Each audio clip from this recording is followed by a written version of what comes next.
Hello friends, welcome back to Kalai செமி kitchen. Karthigai Deepam ஸ்பெஷலாக கார்த்திகை அப்பம் செய்யலாமா?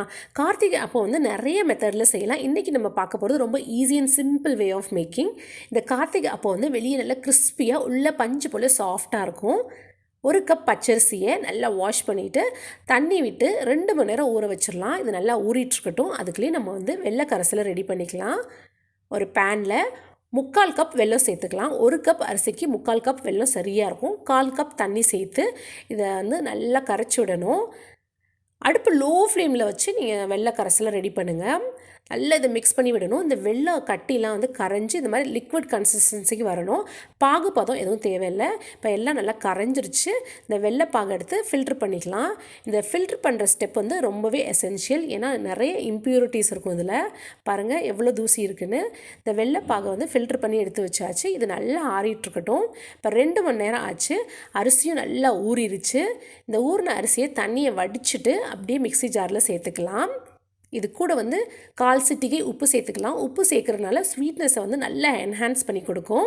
3 ஏலக்காய் சேர்த்துக்கலாம். ரொம்பவே மணமாக இருக்கும் அப்போது. இப்போ இதை அரைச்சிட்டு வந்துடலாம். பாருங்கள், அரைச்சதுக்கப்புறம் நல்லா நரன்னு அரைப்பட்டிருக்கு. இதில் வந்து நம்ம மற்ற இன்க்ரீடியன்ஸ்லாம் சேர்த்துக்கலாம். ஒரு சின்ன ஏலக்கி வாழைப்பழம் நான் சேர்த்துக்கிறேன். வந்து பெரிய வாழைப்பழமாக இருந்துச்சுன்னா, இந்த பச்சை வாழைப்பழம்லாம் இருந்தால் பாதி சேர்த்தா போதும். இந்த வாழைப்பழத்தை சின்ன சின்னதாக கட் பண்ணி சேர்த்துக்கலாம். இது கூட ஃப்ரெஷ்ஷாக திருவின தேங்காய் வந்து அரை மூடி சேர்த்துக்கலாம்.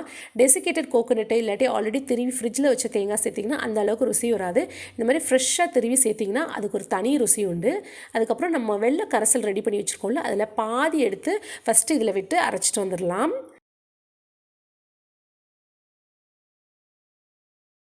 அரைச்சிட்டு வந்தாச்சு பாருங்கள். சூப்பராக அரைப்பட்டுருச்சு. இப்போ மீதி இருக்க வெள்ளை கரைசலையும் சேர்த்துக்கலாம். சேர்க்குறதுக்கு முன்னாடி இதை மிக்ஸி ஜாரில் இருக்க மாவை நல்லா மிக்ஸ் பண்ணி விட்டுட்டு அதுக்கப்புறம் சேர்க்கணும். அப்போ தான் நல்லா ஈவனாக வந்து அரைப்படும்.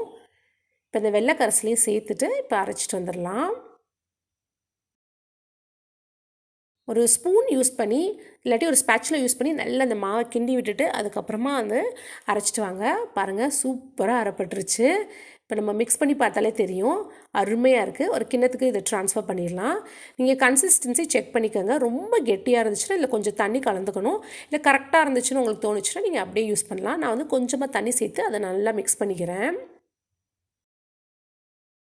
அப்போ சுடுறதுக்கு கடலெண்ணெய் பயன்படுத்தாதீங்க. ஏன்னா ரொம்ப பொங்கும். நல்லெண்ணெயும் வந்துட்டு வேணாம். சன்ஃப்ளவர் ஆயில் பெஸ்ட்டுன்னு தான் நான் சொல்லுவேன். எண்ணெய் நல்லா சூடானதுக்கப்புறமா அடுப்பை லோ ஃப்ளேமில் வச்சுட்டு அப்பத்தை மெதுவாக பொறுமையாக ஊற்றுங்க. அப்போ தான் நமக்கு அழகாக ரவுண்ட் ஷேப்பில் கிடைக்கும். இன்னொரு விஷயம் என்னென்னா, அப்போ வந்து ஒன்று ஒன்றா ஊற்றுனீங்கன்னா பர்ஃபெக்டாக இருக்கும் நமக்கு. சப்போஸ் 2 3 ஒரே டைமில் ஊற்றுனீங்கன்னா நம்ம வாழைப்பழம் வேறு சேர்த்துருக்கனால அப்படியே ஒன்றோட ஒன்று ஒட்டிக்கும். இப்போ வந்து நல்லா புஷ்ஷுன்னு எலும்பி வந்துருச்சு பாருங்கள். இதை திருப்பி போட்டு வேக வைக்கலாம். இந்த மாதிரி 2 பக்கமும் திருப்பி போட்டு வேக வச்சோன்னா நல்லா சுற்றி கிறிஸ்பியாக சென்ட்ரலில் நல்லா சாஃப்டாக பஞ்சு போல் இருக்கும். பாருங்கள், சூப்பராக ரெடி ஆயிடுச்சு. இப்போ அடுத்த அப்பத்தையும் ஊற்றிக்கலாம். இந்த மாதிரி ஒவ்வொரு அப்பமாக ஊற்றுனீங்கன்னா அவுட்புட் வந்து பர்ஃபெக்டாக கிடைக்கும் நமக்கு. சப்போஸ் நீங்கள் எக்ஸ்பீரியன்ஸ்டாக இருந்தீங்கன்னா ஒரு அப்பம் ஊற்றி அது எலும்பி வந்ததுக்கப்புறமா அதை சைடில் தள்ளிட்டு இன்னொரு அப்பமும் ஊற்றிக்கலாம். 2 3 அப்பம் ஊற்றலாம். பட் என்ன கேட்டிங்கன்னா, ஒவ்வொரு அப்பமாக பொறுமையாக ஊற்றுனீங்கன்னா அதோட அவுட்புட்டே வந்து பிரமாதமாக கிடைக்கும். பாருங்கள் எவ்வளோ சூப்பராக இருக்குது பார்க்குறதுக்கே. மீதமுள்ள மாவில் ஒவ்வொரு அப்பமாக எல்லா அப்பமும் சுட்டு எடுத்தாச்சு. பார்க்குறதுக்கே கண்ணுக்கு எவ்வளோ அழகாக இருக்குது பாருங்கள். சாப்பிட்றதுக்கும் செம்மையாக இருக்கும். அப்படியே கிறிஸ்பினஸோட சாஃப்ட் ஸ்பாஞ்சியாக இருக்கும். குட்டீஸ்க்கும் ரொம்ப பிடிக்கும். ட்ரை பண்ணி பாருங்கள். தேங்க்ஸ் ஃபார் வாட்சிங்.